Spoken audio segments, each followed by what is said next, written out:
नमस्कार, श्री स्वामी समर्थ. स्वागत आहे तुमचं माझे स्वामी या चॅनलवर. कशा आहात सर्व? मस्त ना? मस्तच राहा आणि स्वामीसेवा करत राहा. श्रावण महिन्यात सत्यनारायण पूजा करणे खूप महत्त्वाचे मानले जाते. या महिन्यात सत्यनारायण देवाची पूजा केल्याने घरात सुख, समृद्धी आणि शांतता येते. पूजेमुळे कुटुंबाला आशीर्वाद मिळतात आणि आपल्या सर्व मनोकामना पूर्ण होतात. श्रावण महिना हा भगवान शंकराचा महिना देखील मानला जातो.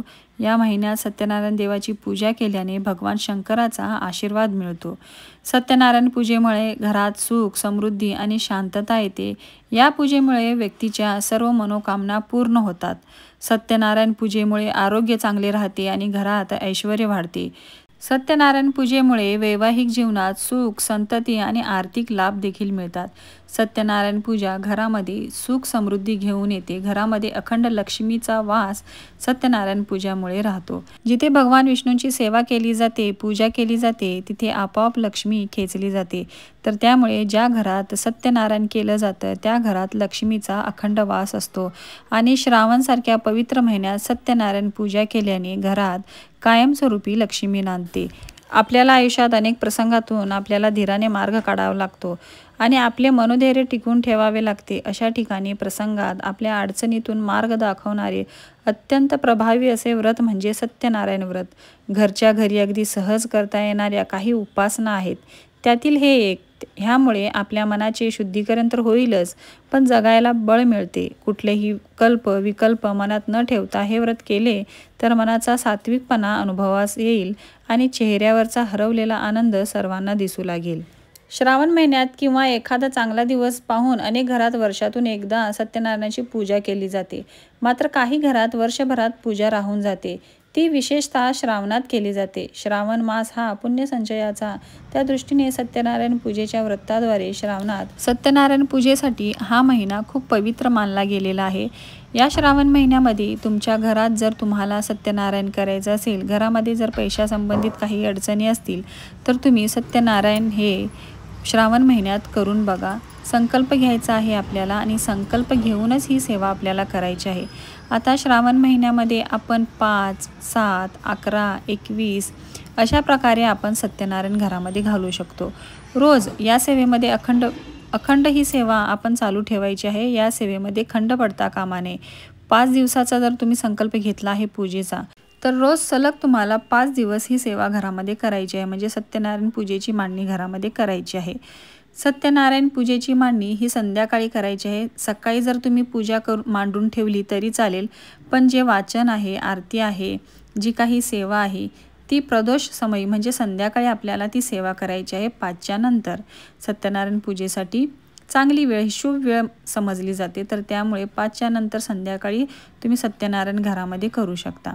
तर सत्यनारायण पूजेची मांडणी खूप साधी आणि सोपी मांडणी आहे. घरच्या घरी आपण ही मांडणी करू शकतो. घरात पूर्व किंवा उत्तर दिशेस एक चौरंग पाट मांडावा. त्यावर एक वस्त्र घालावे. त्यावर मूठभर तांदूळ पसरावे आणि त्याच्या मधोमध पाण्याने भरलेला कलश ठेवावा. त्यात पैसा, फूल घालावे. त्यावर एक तामण ठेवावे आणि त्यात मूठभर तांदूळ पसरावे.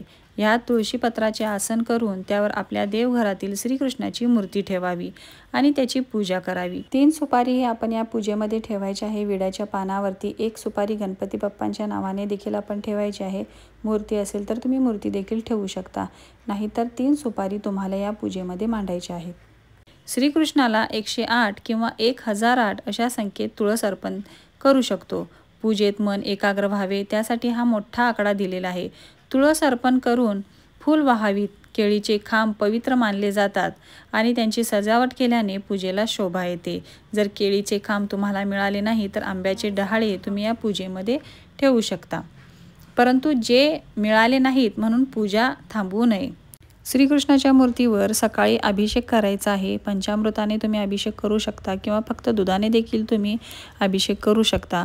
पण सत्यनारायणाच्या दिवशी श्रीकृष्णाच्या मूर्तीवर अभिषेक करावा. श्रीकृष्णाच्या मूर्तीला मनोभावे नमस्कार करून त्याला गंध, अक्षता, फुलं आणि तुळस अर्पण करावे. आपल्याकडून हे व्रत करून घ्यावे म्हणून देवाला विनंती करावी. धूप, दीप, उदबत्ती ओवाळावी आणि अंतर्मनाने शरण जावे. सत्यनारायण व्रत कथेची पोथी मिळते. त्यातील सत्यनारायण कथेचे वाचन करावे.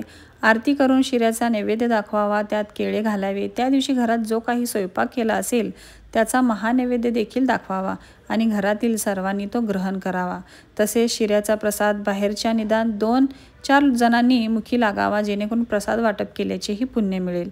दुसऱ्या दिवशी सकाळी घरातील देवांची पूजा झाली की मूर्तीवर अक्षता वाहून पुनरागमनायच असे 3 वेळा म्हणावे आणि श्रीकृष्णाची मूर्ती पुन्हा देवघरात ठेवावी आणि नमस्कार करावा।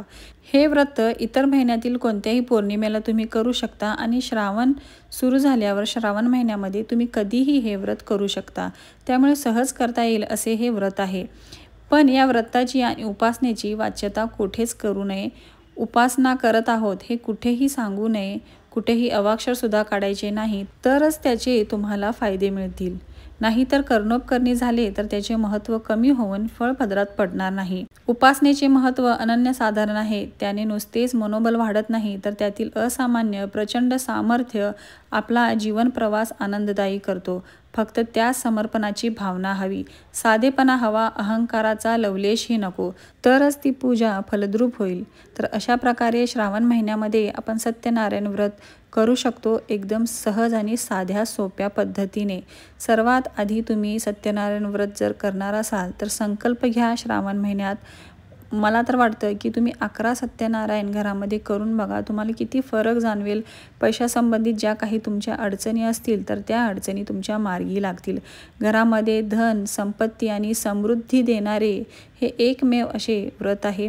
सत्यनारायण प्रभूंनी स्वतः ह्या पोथीमध्ये सांगितलेले आहे की जो कोणी हा व्रत मनोभावे करील, जो कोणी परम दुर्लभ असे हे सत्यनारायणाचे व्रत करतो व उत्तम फल देणारी ही पुण्यकारक कथा भक्तिभावाने श्रवण करतो, त्याला सत्यदेवाच्या कृपेने धनधान्यादी सर्व वस्तूंचा लाभ होतो। जो दरिद्री असेल त्याला धन मिळते, जो बंधनात पडला असेल तो बंधनातून मुक्त होतो आणि जो भयभीत झालेला असेल तो निसंशय भयमुक्त होतो। तो या लोकी संपूर्ण इच्छित ऐश्वर्य भोगून अंती सत्यनारायणाच्या लोकी जातो। तर असे हे व्रत जो कोणी करेल सर्व दुःखातून तो मुक्त होईल, ते हे सत्यनारायणाचे व्रत।